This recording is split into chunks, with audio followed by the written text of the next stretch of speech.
maneka warna cahyane donya, kang dadi punjere ya iku srengenge. Nanging cahyane manungsa iku ana ing jroning ati.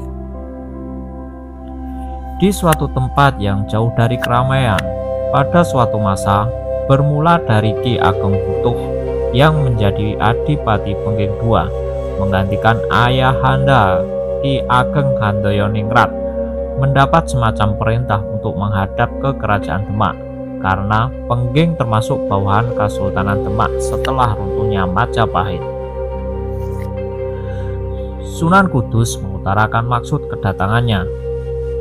Hanya saja Ki Ageng tetap pada pendiriannya untuk tidak bersedia menghadap ke Raja Demak, dengan segenap alasan yang mungkin hanya dipahami oleh mereka berdua saja.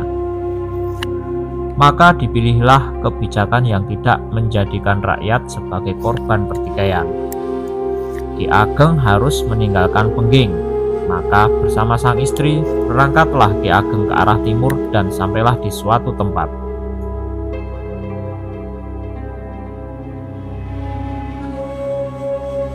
Jaka Tingkir, putra dari Ki Ageng Kebo Kenanga dari pernikahannya dengan Roro Alit, putri Sunan Lawu. Sunan Lawu adalah putra dari Prabu Brawijaya V. Kisah ini bukan sebuah legenda, tetapi sejarah yang hingga kini masih terbungkus secara apik dalam cerita. Menelusuri perjalanan Sultan yang bernama kecil Mas Karbet ini menghasilkan sebuah kesimpulan. Jaka Tingkir bukan hanya cerita milik Sragen.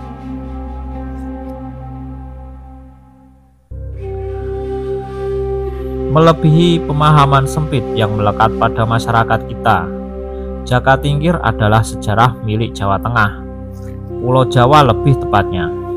Menapaki kisah Jaka Tingkir adalah mengenal perjalanan panjang Nusantara.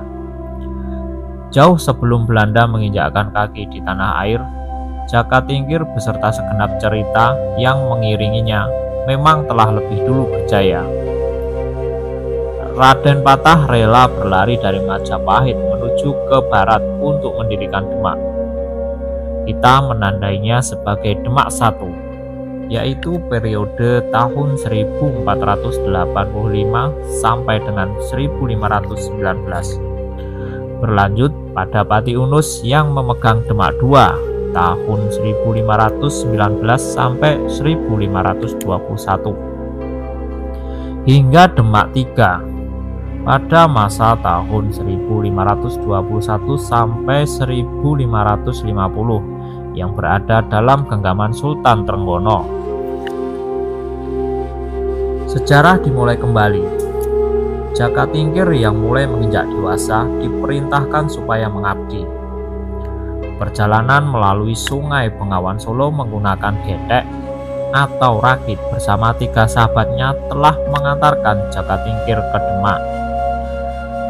Kekisruhan yang diakibatkan oleh adanya kerbau yang mengamuk dan hanya Jaka Tingkir yang dapat menundukkannya telah meluluhkan hati rakyat Demak III untuk menjadikan Jaka Tingkir sebagai menantu dan bergelar Adipati Hadiwijaya setelah memperistri Ratu Mas Cempaka Putri Sultan Trenggono. Sepeninggal Sultan Trenggono, situasi Demak semakin memanas. Banyak rencana untuk menutup jalan sang Adipati Hadiwijaya supaya tidak sampai menduduki tahta kerajaan. Sebab yang dihadapi bukanlah musuh, namun masih satu keturunan anak cucu Prabu Brawijaya V antara Majapahit sampai Singosari. Maka Adipati tidak ingin melakukan perlawanan, sebab wani ngalah iku luhur wekasane, menang tanpa ngasorake.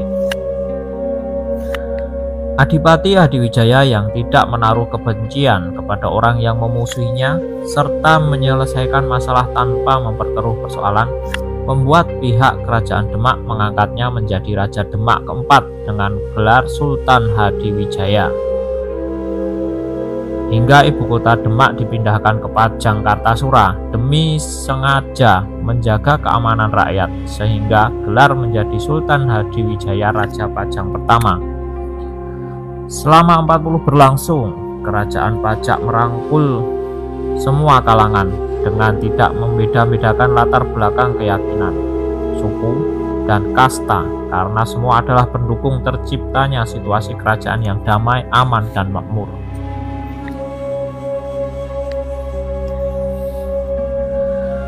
Buku cerita akan menyuguhkan kita banyak versi yang berbeda, namun saatnya nalar yang bekerja. Jaka Tingkir tidak kalah dalam berperang melawan putra angkatnya yang bernama Pangeran Benawa. Jaka Tingkir tidak mati terbunuh oleh lawannya. Bagaimana bisa? Jangankan beliau mati terbunuh, jika Senopati yang mengawalnya saja dapat dengan mudah mengalahkan setiap orang yang ingin mencelakainya. Semegal kalimat yang dikemukakan oleh Aziz, juru kunci makam Butuh. Kalaupun dibuat cerita Sultan Hadiwijaya kalah perang, maka bahwa mengalah bukan berarti kalah, tanding jika sebanding. Sultan Hadiwijaya hanya mengurusi hal yang sifatnya membahayakan. Saatnya meluruskan sejarah sesuai versi yang mendekati kebenarannya. Di persinggahan terakhir ini kita akan menemukan jawabannya. Sebab usia telah sepuh, Sultan berkeinginan untuk lebih mendekatkan diri kepada Sang Pencipta.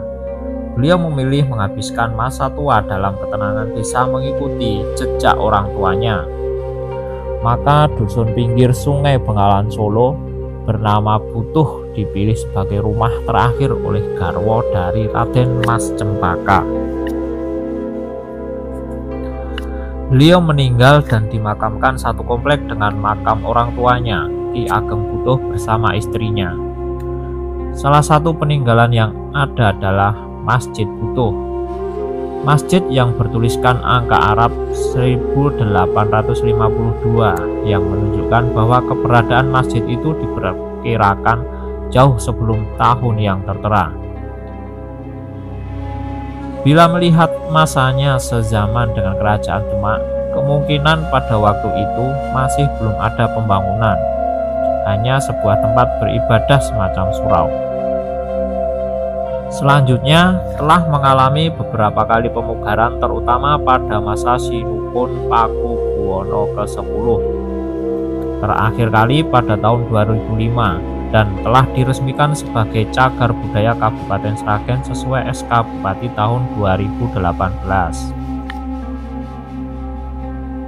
Makam dan Masjid Butuh yang setiap hari ramai dikunjungi peziarah ini menjadi bukti sejarah bahwa di zaman itu agama telah berkembang.